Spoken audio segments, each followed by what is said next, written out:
Welcome viewers. और बात करूंगा मैं फ्यूचर ग्रुप डील के बारे में। दोस्तों, आज स्टॉक्स के अंदर गिरावट देखने को मिली है और कल क्या होगा, ये दोनों का समीकरण पूरा इस वीडियो के अंदर विश्लेषण में बताने वाला हूं। सो कंप्लीट वीडियो देखिए, तभी आपको कुछ समझ में आएगा। भगा भगा के न्यूज़ देखोगे, कुछ समझ में नहीं आएगा, फिर कल फिर यही करोगे। सबसे पहले दोस्तों डिस्क्लेमर, क्योंकि ये एजुकेशनल वीडियो है, इसमें बाय सेल होल्ड के लिए कोई रिकमेंडेशन नहीं है। आज दोस्तों स्टॉक्स के अंदर गिरावट दिखी हमें बहुत सारे, कह सकते हो। फ्यूचर कंज्यूमर के अंदर 8% की गिरावट, फ्यूचर एंटरप्राइजेस के अंदर 12% की गिरावट, फ्यूचर रिटेल के अंदर 6% की गिरावट, फ्यूचर सप्लाई चेन के अंदर लगभग 12% की गिरावट, फ्यूचर लाइफ स्टाइल के अंदर 10% की गिरावट और सिर्फ फ्यूचर मार्केट नेटवर्क के पॉजिटिव। तो कुल मिला के अच्छी खासी गिरावट देखने को मिली है। और मेरे हिसाब से जब ये गिरावट हुई होगी तो जिसके पास भी स्टॉक है, मीन्स जो थोड़ा सा क्विक एक्शन लेते हैं, ये मान के चलिए, वो सब के सब गूगल करने लग गए होंगे कि कोई न्यूज़ तो नहीं आ गई, फिर यूट्यूब देखने लग गए होंगे, ये सब वो।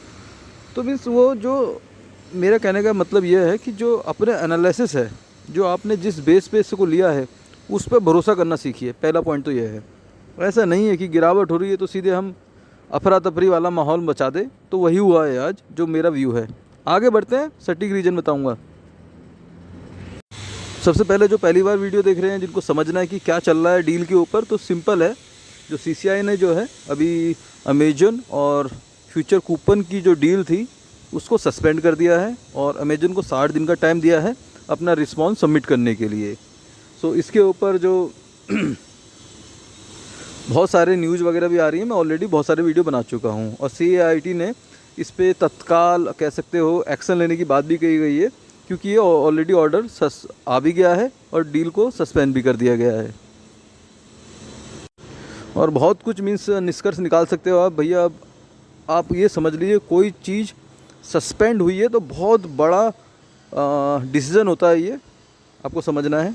क्योंकि अब सस्पेंशन हटाने के लिए पूरी तरह जस्टिफाई करना पड़ेगा अपने डॉक्यूमेंट के बेस पे कि भैया ये रीज़न था, ये मतलब सारे क्वेश्चन के आंसर फुलफ़िल करने पड़ेंगे, तभी वो सस्पेंशन हटेगा। आपको समझना है। इसीलिए 60 दिन का मीन्स सफिशिएंट टाइम दिया गया है। तो फिर जब इतना टाइम है तो फिर ये इधर उधर कोर्ट वगैरह में क्यों जाएंगे।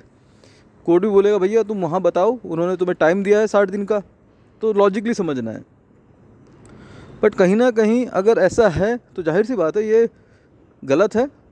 और CAIT भी यही कह रहा है कि भैया जानबूझ के किया गया है, सो इसके ऊपर कार्रवाई हो।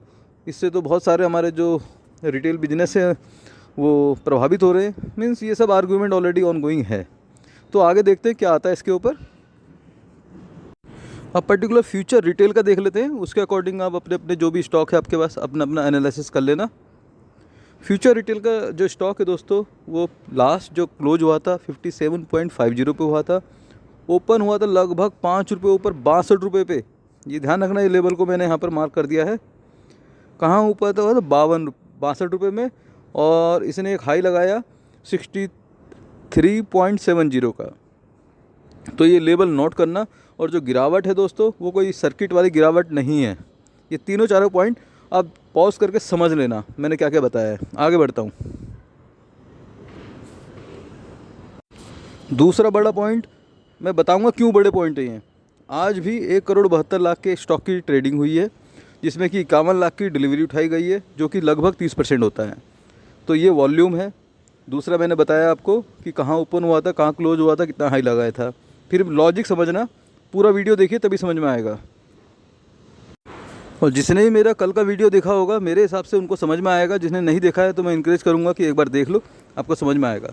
मैंने ये लेवल, ये कल का स्क्रीनशॉट है दोस्तों, ये आज नहीं बनाया मैंने, ये कल के वीडियो का है। मैंने यहाँ पर साफ साफ लिखा था कि देखिए लगभग 62 रुपये का एक रेजिस्टेंस है इसके पास। और यहाँ पर प्रॉफिट बुकिंग भी आ सकती है, क्योंकि RSI ओवरबोट जोन पे पहुँच गया है। ये दो चीज़ मैंने कल के वीडियो में बोली थी। और देखिए आपको समझना है, प्राइस 62 रुपये खुला है और 1 रुपये बढ़ते ही प्रॉफिट बुकिंग आ गई है। समझना है, क्योंकि RSI ऑलरेडी ओवरबोट पे था। RSI भी दिखाता हूँ आपको ढंग से। ये देखिए दोस्तों, ये इसका RSI का चार्ट है। जितने बार ये इसको इस ग्रीन लाइन के ऊपर गया है, उतने बार इसको धकेल दिया गया है नीचे, क्योंकि ओवरबोट हो गया है। आपको समझना है। तो इस बार भी यही हुआ है इसके साथ।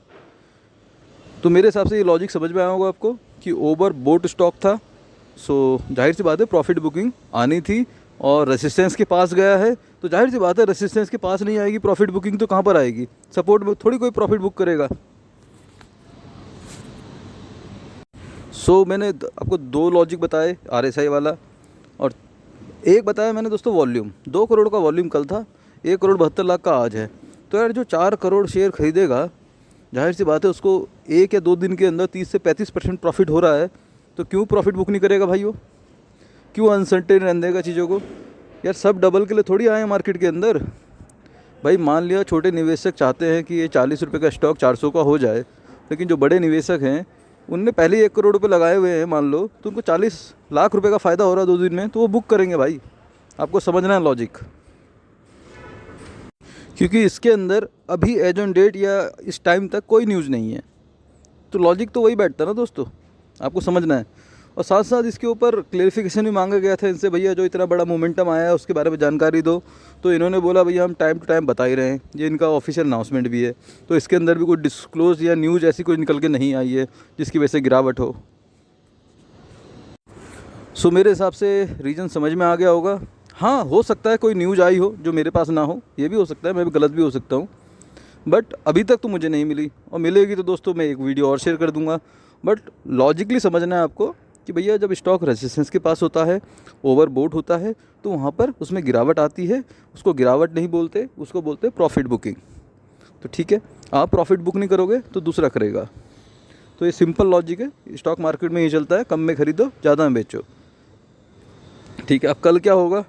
कल मुझे तो दोस्तों पूरा पॉजिटिव सिनेरियो लगता है, प्रॉफिट बुकिंग जो आनी थी आ गई है, और मीन्स अब सब एनालिसिस कर रहे होंगे अपना बैठ के कि भैया क्या रीज़न है, सब न्यूज़ ढूंढ रहे होंगे, किसी को कुछ नहीं मिलेगी तो फिर ये ख़रीदना शुरू कर देंगे, क्योंकि भेड़ चाल वाला सिस्टम ज़्यादा है। अब देखा कि भैया 63 आज सर्किट नहीं लग रहा तो बेच दो, तो यही हुआ है उसके साथ, और कुछ नहीं हुआ है। और जहाँ तक बात रही, 2-3 कमेंट आ रहे थे भैया अभी ख़रीदें या नहीं ख़रीदें। दोस्तों इसमें मैं बाय सेल होल्ड के लिए कोई रिकमेंडेशन नहीं करता हूँ, बट पहले का सिनेरियो अलग था। पहले थोड़ा सा मुझे हल्का पक्ष लग रहा था फ्यूचर ग्रुप का, अब मुझे स्ट्रॉन्ग पक्ष लग रहा है। ठीक है, अब 50 के नीचे स्टॉक क्लोजिंग देगा तभी कमज़ोर होगा, उससे पहले कमज़ोर नहीं होने वाला। जो भी इसके अंदर कह सकते हो अपॉर्चुनिटी मिलती है बाय ऑन डिप्स वाली, वो रणनीति चलनी चाहिए जो मुझे लगता है। और एक चीज़ और जो मेन है, इसके अंदर इन्वेस्टमेंट करने से पहले या ट्रेड करने से पहले आपको समझना है 60 दिन का टाइम अमेजन के पास है। अब वो 60वें दिन अपना रिस्पॉन्स सबमिट करता है या उससे पहले करता है, वो देखने वाली बात है। उसके साथ साथ अभी सिंगापुर और ये सब जगह सुप्रीम कोर्ट वगैरह में केसेस हैं, वो क्या होता है उनका, उसके ऊपर भी ये इस ऑर्डर को भेजने वाले हैं। तो मोटा मोटा अगर हम टेन्योर या टाइम काउंट करें तो मार्च तक इसके अंदर ऐसा ही असमंजस रहने वाला है फ़िलहाल, कि 2 से 3 महीने और लगने वाले हैं। इतना पेशेंस है आपके अंदर, क्योंकि भैया लीगल मैटर है। लीगल मैटर वाले स्टॉक को ख़रीदने से पहले टाइम होराइजन की चिंता नहीं करनी चाहिए। आपको समझ में आया होगा मेरे हिसाब से। मैं तो अब ज़्यादा पॉजिटिव हूँ कि डील हो जाएगी। अब जो मेरा व्यू है इसके अंदर, आप लोगों का क्या है, आप लोग कमेंट पे बताना। बात समझ में आया तो दोस्तों वीडियो को लाइक करने में हिचकिचाओ मत यार। मिलता है नेक्स्ट वीडियो में, बाय बाय।